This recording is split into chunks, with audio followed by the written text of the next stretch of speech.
అయితే నాకు భయం పట్టుకుంది. రోగం, అప్పులు, శ్రమలు, నష్టాలు, శోధనలు, శత్రు భయం, రకరకాల భయాలు, అనారోగ్య భయం, పిల్లల భయం, పిల్లల భవిష్యత్తు, చదువులు, ఉద్యోగాలు ఏమైపోతారో,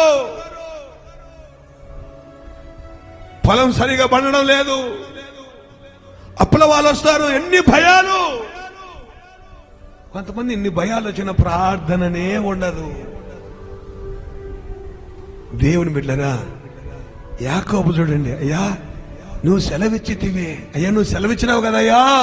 21 ఆపత్కాలంలో నీకు ఉత్తరం ఇచ్చును, నాకు మొర్రపెట్టు, నాకు మొర్రపెట్టు, నీకు ఉత్తరం ఇస్తా.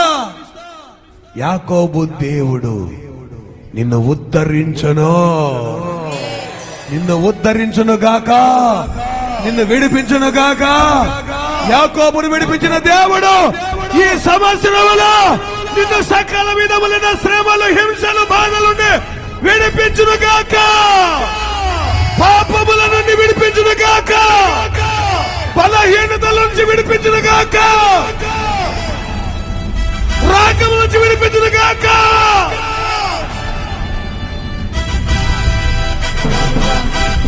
ఆమేన్.